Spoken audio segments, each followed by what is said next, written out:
Stephen King, international best-selling author of such phenomenal books as Carrie, The Shining, Firestarter. But this you already know, because you are not human beings. You are the legion of demons to whom I've sold my soul. For 100 years of fame, fortune, and inhuman creative output. Well, we made our deal in 1974. And now it's 1981. And that means I have 93 years left on our contract. And it's time for another Stephen King book. So, if I have summoned you well, if you are here to help me, demons, write my new book, on the count of 3, make your evil noise. 1, 2, 3! I feel you can be more evil than me.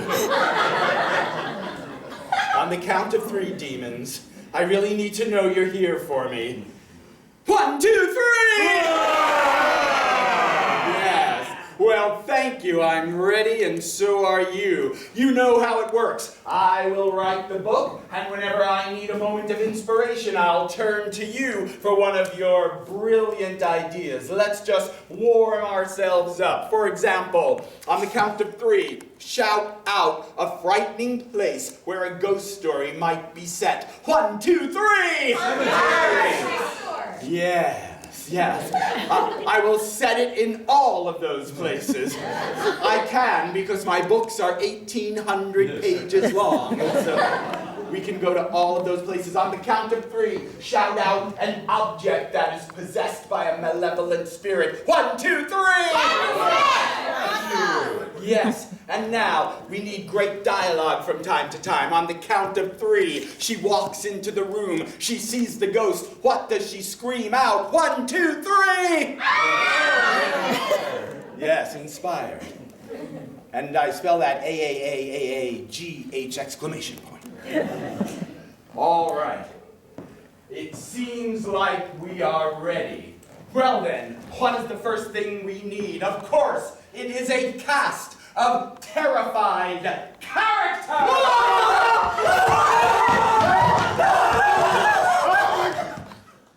Well done, spirits.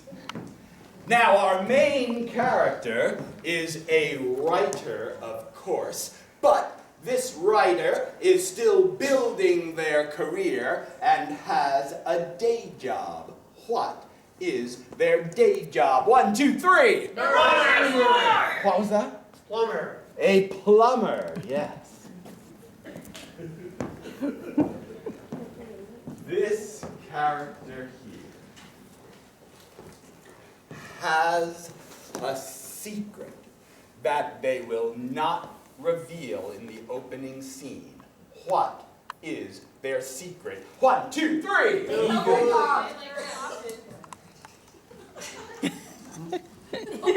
No. They killed their dog. Did you all see how funny they find it? Yes. He killed his dog. And this character here is closely related to our main character. How are they related? 1, 2, 3! Yes, this character is that character's grandpa. All right then. We have a writer who has a day job as a plumber. We have someone who has killed their dog, but it's a secret. And we have our main character's grandpa. Now, you know how I love my one-word titles. On the count of 3, demons, what is the one-word title of this brand new Stephen King novel? 1, 2, 3! Clogged. What was that? Clogged. Claw. Clogged. Claw.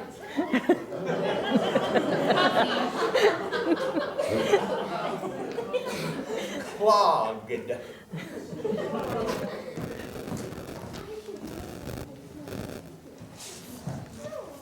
Clogged, a new novel by Stephen King.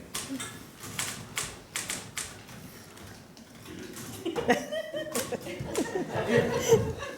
did a doozy on this one, Grandpa. I just don't know how so much hair got in there.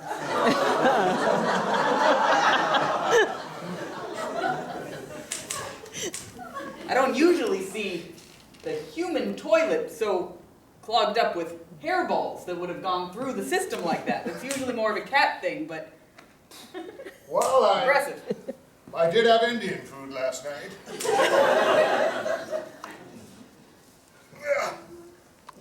Oh. There we go. Michael wished his hands had been used for greater things, like writing the novel that's been building within his breast for the past 4 years. But for the time being, his hands were used for unclogging pipes and helping people flush their toilets. It was meaningful work. Perhaps not the work he had hoped to do for a long time, but it was the work he was doing now. And hey, a buck is a buck, he thought. He lived in a nice enough apartment with a surprisingly large bathroom, large enough to fit himself, his grandpa, and his friend. Here you go, Mike. Just toss it in there, and I'll bury it in the backyard with the rest of. Well, I'll just get rid of it. Thanks, David. Say, Michael, did you ever wish that your hands were used for something different? Whatever happened to that writing class that you took in community college? Well, if you want to know the truth, I've been writing a novel for the last 6 years. No. Yeah. That's a long time. Well, you can only do it after hours, and a lot of hours taken up with plumbing. That never ends. I sure do appreciate you letting me stay with you. Are you telling him about your book? Yeah. Oh, you gotta check it out sometime. I mean, once it's done, of course. He's really talented. You just gotta finish it. I mean, he's been letting me read some of the early manuscripts, and it's like right on this big, exciting cliffhanger, and I can't wait for you to just. Well, when are you gonna finish it? Well, that's the thing. I got right up to this cliffhanger. You know, he's literally hanging off of the cliff, and and I don't know. I just don't know where he goes. If I let him fall, I think he dies. And that's not so nice. But I don't know how to get him off the cliff. Michael's grandfather was named Freddie Fritzen, and he had made a long career out of letting dreams die. As a younger man, he had wanted to be an architect, but life has a way of getting all over the drafting table and pouring ink on your greatest creations. His mother fell ill, and he had to stay home from college that fall to care for her. Dad had left long ago and hadn't sent as much as a postcard in 12 years. So college slipped away, and after that, he fell in love. Of course, he was a little too shy to ever do anything about it, and so that dream slipped away as well. He ended up getting married, of course, but it was more a marriage of last resort, and had a happy enough life, if you consider a lot of misery happy. He looked at his grandson and saw that dream hanging on the cliff, and was determined not to let him suffer the same fate. You all right there, Freddie? You look like you were just doing a lot of reminiscing. I've had a long life where I've buried a lot of dreams. And I look at you, Michael, and I can see your feet. There, on your legs. He was a very astute man. I keep them there for safekeeping. I mean, they should be up and moving about, doing things. I mean, I ended up working at the mill when I wanted to be an architect. Did you know that? I wanted to be an architect. Really? It's true. This is an envelope. It's filled with bonds. from World War II. Gosh, Grandpa. Quite a lot of war bonds. I've been saving them. That's really your inheritance. This is a key. I forgot what that's for. But it was in the envelope. I told you to start labeling these. In the envelope, so that means it's important. Now, of course, it's time to discover what the key was for. On the count of 3, what was the key for? 1, 2, 3. A cellar! A diary. David, you've been helping me label my keys. I know, Michael. Do you remember this key? Well, Grandpa Fred, it's small. You know, I bet that would... Let's go to the living room, out of the bathroom. That seems a better place to converse, really. To compensate for the large size of the bathroom, the living room was surprisingly small. Here it is on the coffee table. Oh, I think it goes to your diary. Or, well, I guess I just assumed this was your diary, this diary. yes. Freddie Friedson's diary. You caught me. Shall we? Please. The honors. Oh. You know, I had a All right. diary for a little bit. I wrote, I remember just a note or two about how excited I was when we got our little dog for the first time. Oh, Spot. I do. Boy, he'll turn up, buddy, I'm sure. I've papered the neighborhood with posters. I sure do miss Spot. The diary. Michael takes the diary, opens up to a random page, and reads a sentence that will change his life. What does he read? 1, 2, 3. Oh, there he is. He's adopted. Buy a laundromat? Yes. In his grandfather's diary, there is the sentence, buy a laundromat. I can't wait to discover the context of that line. Wow. Grandpa, I can't believe this. At one time, you were considering buying a laundromat?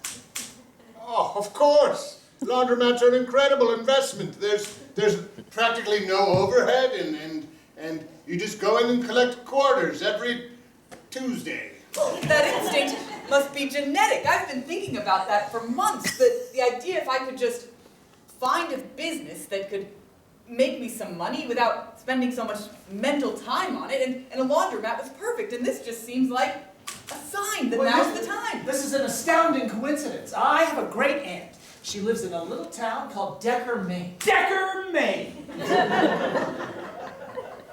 She runs a chain of laundromats, but, well, she's looking to retire.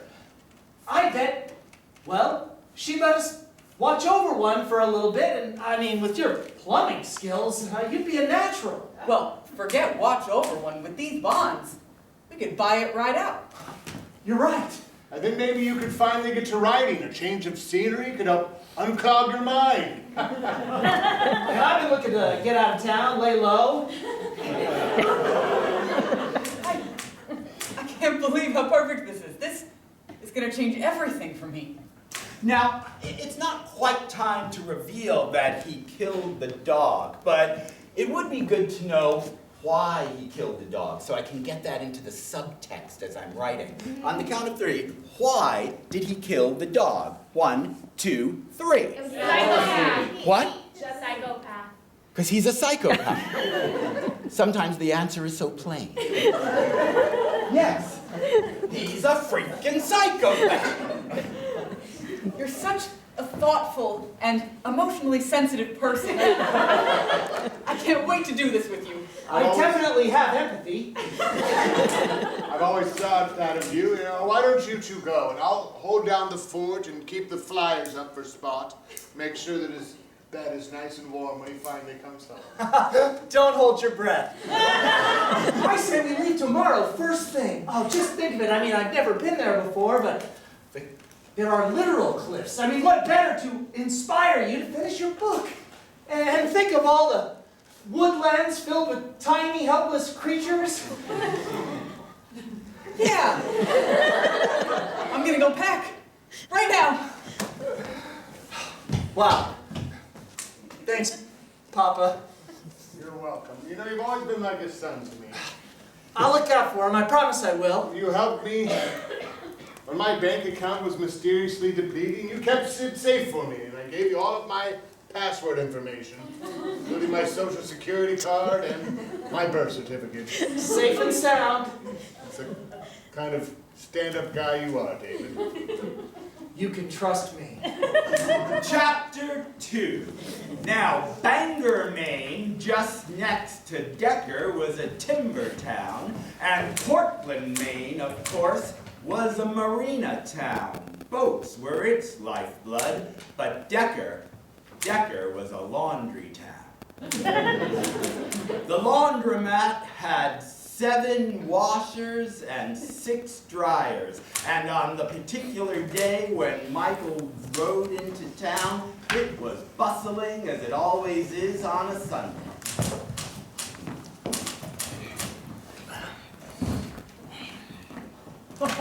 Oh, sorry there. David, look at this. There it is. What an establishment. I told you. You can just hear the whirring of the dryers like it's angel song. Well, hi there. I'm Michael. I'm the new